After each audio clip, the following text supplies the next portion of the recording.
Hello दोस्तों, आप सभी को नमस्कार। धन्यवाद हमसे जुड़ने के लिए और सब्सक्राइब और लाइक जरूर करें। चलिए शुरू करते हैं आज की कहानी। बुद्ध और मगध के लोभी नाई की कहानी। मगध राज्य में एक समय की बात है जब वहां भगवान बुद्ध का आगमन हुआ। बुद्ध के ज्ञान और शांति की बातें पूरे मगध में फैल रही थीं। लोग दूर दूर से उनके प्रवचन सुनने आ रहे थे।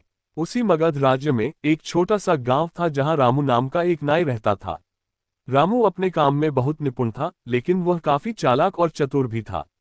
उसकी चतुराई उसे कभी कभी गलत रास्तों पर ले जाती थी, लेकिन वह इतना माहिर था कि उसे कोई पकड़ नहीं पाता था। रामू को अपनी जिंदगी में सबसे ज्यादा प्यार था पैसे से। वह लोभ में पड़कर अक्सर अपने ग्राहकों से ज्यादा पैसे लेता और कई बार तो बिना किसी कारण झूठ भी बोल देता।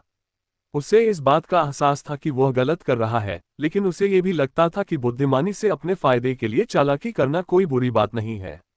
एक दिन जब बुद्ध मगध राज्य में अपने प्रवचन देने के लिए आए, तो लोगों में उत्साह की लहर दौड़ गई। रामू भी इन प्रवचनों के बारे में सुन रहा था। हालांकि उससे लगता था कि ये बातें केवल साधारण लोगों के लिए है, उसके जैसे चतुर इंसान के लिए नहीं। फिर भी उसने सोचा कि एक बार जाकर बुद्ध के प्रवचन सुनना चाहिए। वह भीतर से थोड़ा डर भी रहा था कि कहीं उसके बुरे कर्म उसे नुकसान न पहुंचा दे। रामू ने एक दिन अपने एक ग्राहक से बुद्ध के बारे में पूछा, जो बुद्ध के पास जा रहा था। वह कहने लगा, बुद्ध महान है, वे कहते हैं कि लोभ और भय इंसान को बर्बाद कर देते हैं। रामू ये सुनकर थोड़ा हंसा और सोचने लगा, मेरा लोभ तो मुझे आगे बढ़ा रहा है, न कि बर्बाद कर रहा है। अगले दिन रामू ने बुद्ध के प्रवचन सुनने का निर्णय किया। वह चुपचाप जाकर बैठ गया। बुद्ध ने उस दिन अपने प्रवचन में कहा, भय और लोभ एक सिक्के के दो पहलू हैं। जो इंसान लोभी होता है वो हमेशा भय में जीता है, और जो भय में जीता है वो कभी सच्ची शांति और खुशी नहीं पा सकता। रामू को ये बात अंदर तक छू गई। वह सोचने लगा कि क्या वाकई उसका लोभ उसे कहीं न कहीं डराता है।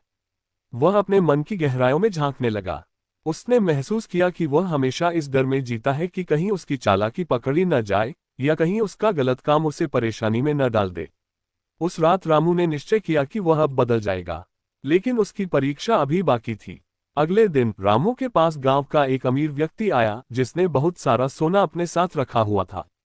उसने रामू से कहा, मैं यात्रा पर जा रहा हूं और चाहता हूं कि मेरे जाने के बाद तुम मेरे बाल काटो और मुझे साफ सुथरा कर दो। रामू को एक मौका दिखा।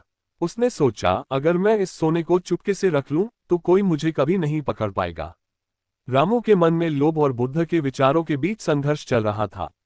वह सोच रहा था कि यह उसका सबसे बड़ा मौका है, लेकिन फिर बुद्ध की बातें याद आई, लोभ तुम्हें भय की ओर ले जाता है। वह समझ गया कि अगर वह ये सोना चुराएगा तो उसकी आत्मा हमेशा इस डर में रहेगी कि कहीं ये बात बाहर न आ जाए। रामू ने उस अमीर आदमी को बाल काटे और बिना किसी लोभ के उसका काम पूरा किया। उसने सोने को छूने तक का विचार त्याग दिया। उस दिन के बाद रामू ने ठान लिया कि वह अपनी चालाकियों से दूर रहेगा और सच्चाई की राह पर चलेगा। कुछ दिनों बाद वह फिर से बुद्ध के पास गया और उनके सामने जाकर बैठा। बुद्ध ने उसे देखा और मुस्कुराते हुए कहा, तुमने आज भय पर जीत हासिल कर ली। तुम्हारे भीतर अब सच्ची शांति आने वाली है। रामू ने झुककर बुद्ध के चरणों में प्रणाम किया और कहा, भगवान, मैंने आपके प्रवचनों से सीखा कि लोभ और भय एक दूसरे से जुड़े हैं। मैं जीवन भर लोभ में रहा और इस डर में जीता रहा कि कभी पकड़ा जाऊंगा। लेकिन अब मैंने समझ लिया है कि सच्ची खुशी केवल सच्चाई और शांति में है। बुद्ध ने प्रसन्न होकर कहा, यही सच्चा ज्ञान है। जब इंसान भय और लोभ को त्याग देता है तभी वह आत्मा की शांति प्राप्त करता है। उस दिन के बाद रामू ने अपनी पुरानी आदतों को पूरी तरह त्याग दिया। वह अब ईमानदारी से काम करता और अपने ग्राहकों से वही लेता जो सही होता। धीरे धीरे उसकी सच्चाई और अच्छे कर्मों की ख्याति पूरे गांव में फैल गई। लोग अब उसे बुद्धिमान और ईमानदार इंसान के रूप में जानते थे। उसने अपनी चालाकियों को त्याग कर एक नया जीवन शुरू किया। ये कहानी सिखाती है कि भले ही हम चालाकी और लोभ से कुछ समय के लिए सफल हो जाएं, लेकिन असली शांति और खुशी सच्चाई और ईमानदारी में ही है। बुद्ध के विचारों से प्रेरित होकर रामू ने ये सच्चाई पहचानी और उसने भय और लोभ से मुक्ति पाई।